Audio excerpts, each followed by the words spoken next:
Assalamualaikum warahmatullahi wabarakatuh. Perkenalkan, nama saya Wanda Hamidah. Saya dari kelompok KKN IKDR 86 IAIN Kudus. Oke, pada kesempatan kali ini saya akan menjelaskan tentang virus. Sebelum kita masuk ke materi, alangkah lebih baiknya kita berdoa terlebih dahulu ya. Baca basmalah bersama-sama. Bismillahirrahmanirrahim. Terima kasih. Sebelum masuk ke materi lebih dalam mengenai virus, saya mau tanya dulu nih, ilmu yang mempelajari tentang virus itu apa namanya? Betul sekali, virologi. Jadi, virologi adalah ilmu yang mempelajari tentang virus. Diingat-ingat ya. Selanjutnya kita masuk ke sejarah virus. Pada tahun 1883, seorang peneliti bernama Adolf Meyer, ia menemukan tembakau yang muncul bercak-bercak.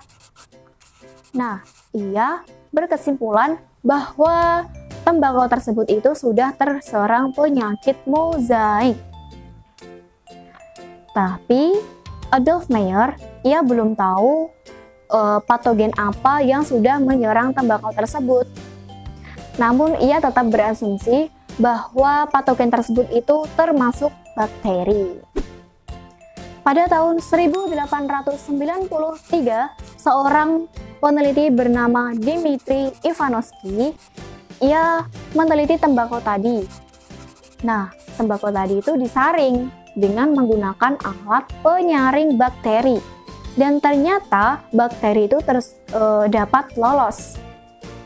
Sehingga ia dapat berkesimpulan bahwa bakteri tersebut itu berukuran sangat kecil. Selanjutnya, pada tahun 1897, seorang peneliti bernama Martinus Beijerinck yang melakukan ekstraksi dari tembakau yang sudah terserang mozaik tadi. Dan ekstrak tembakau tadi disuntikkan ke tumbuhan lain. Dan ternyata daya serang dari bakteri tersebut itu tidaklah berkurang. Jadi, ia berkesimpulan bahwa patogen tersebut itu dapat bereproduksi. Dan yang terakhir, seorang peneliti bernama Wendell Stanley pada tahun 1935 yang menemukan patogen yang menyerang tembakau tadi itu dapat dikristalkan. Jadi, ia dapat berkesimpulan bahwa patogen tersebut itu bukanlah bakteri, namun virus. Oke, itu tadi sejarah virus. Sekarang kita masuk ke struktur dan ciri-ciri virus ya. Struktur dan ciri-ciri virus yang pertama, yaitu kita lihat dari bentuk-bentuk virus. Bentuk-bentuk virus itu ada banyak sekali loh. Yang pertama ada bentuk bulat, bentuk benang atau filamen, bentuk tabung, dan bentuk huruf T. Salah satu contoh dari bentuk huruf T ini adalah bakteriofag. Arti dari bakteriofag adalah virus yang dapat menyerang bakteri.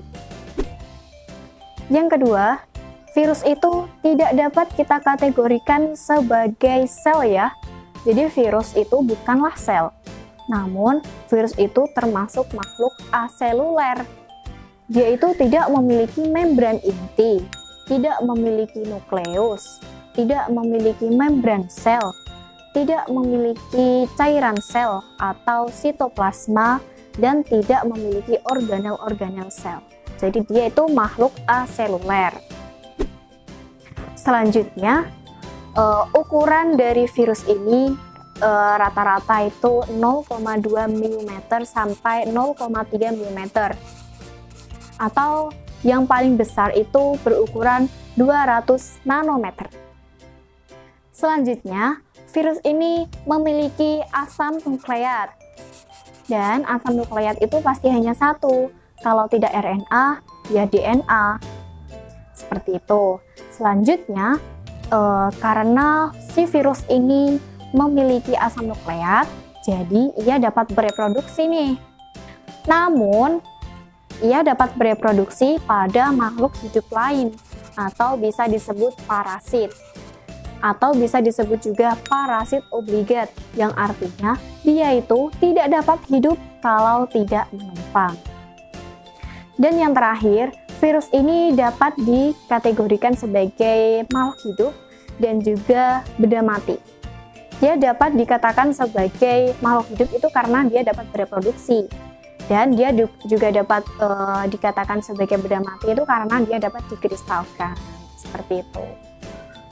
Selanjutnya, kita membahas tentang struktur virus ya.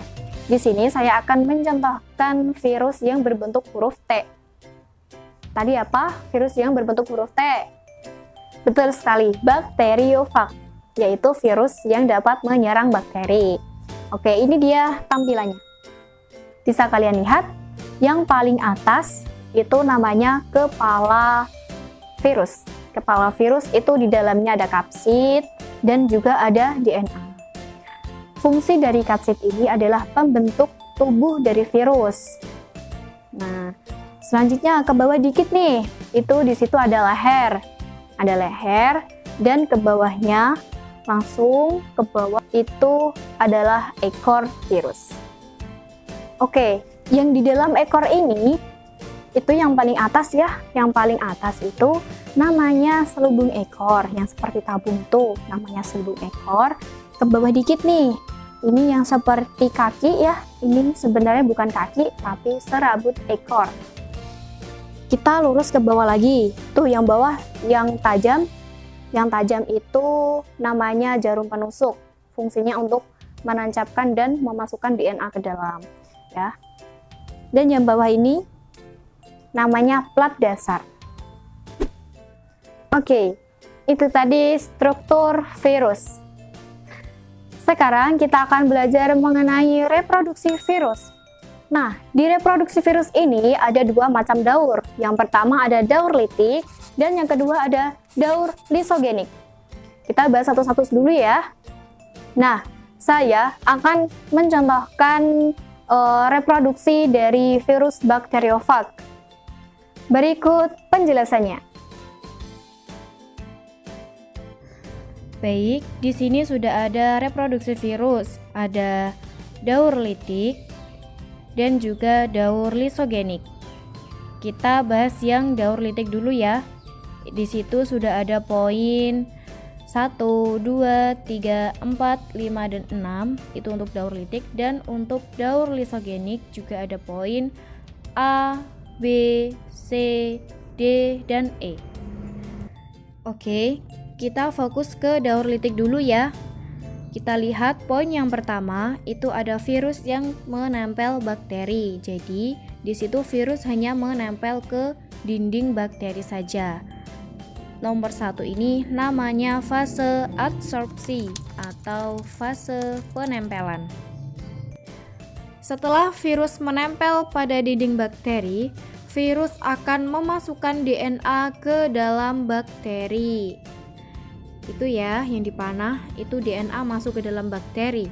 Jadi untuk poin 2 ini namanya fase injeksi atau infeksi atau dapat disebut juga sebagai fase penetrasi. Setelah DNA virus masuk ke dalam tubuh bakteri, maka dia akan mengambil alih fungsi DNA bakteri ini. Maka dia akan melakukan hidrolisis pada DNA bakteri, sehingga DNA bakteri nampak seperti hancur. Dan DNA virus pun sama, dia akan nampak seperti hancur. Di sini terjadi proses hidrolisis dan sintesis protein. Maka untuk poin 3 dan 4 dinamakan sintesis dan replikasi. Paham ya? Setelah virus mengambil alih fungsi dari DNA bakteri, lalu virus akan membentuk bagian-bagian tubuh melalui DNA bakteri. Tetapi di sini dia belum membentuk virus yang utuh. Hanya saja komponennya sedang disusun. Jadi untuk poin 5 ini adalah fase perakitan atau assembling. Setelah melakukan perakitan, lalu masuk ke tahap selanjutnya. Yang poin 6 ya. Kali ini virus sudah tersusun dengan utuh. Jadi komponen virus sudah menyatu. Jadi virus yang utuh.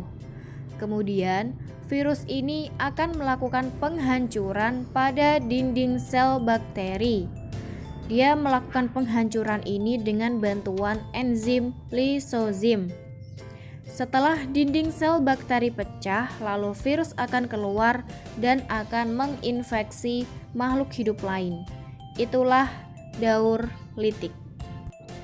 Untuk daur litik, saya punya kunci 3D-nya nih. Biar adik-adik mudah untuk menghafal reproduksi virus pada daur litik, yaitu adisipelit. Ad untuk adsorpsi, I untuk injeksi, Si untuk sintesis, P untuk perakitan, dan lit untuk litik atau lisis. Mudah sekali bukan? Selanjutnya kita masuk ke daur lisogenik. Sebenarnya daur lisogenik ini hampir sama dengan daur litik. Namun pada daur lisogenik ini terdapat proses penggabungan dan pembelahan. Oke, kita bahas dari poin A ya. Pada poin A, di situ prosesnya sama dengan daur litik ya. Virus menempel pada dinding bakteri atau disebut dengan adsorpsi, yaitu proses penempelan. Lalu masuk ke tahap selanjutnya, yaitu injeksi atau infeksi atau penetrasi, yaitu DNA virus masuk ke dalam tubuh bakteri, sama seperti daur litik tadi ya. Nah, untuk poin C, di sini DNA virus dan DNA bakteri bergabung menjadi satu, yaitu fase penggabungan.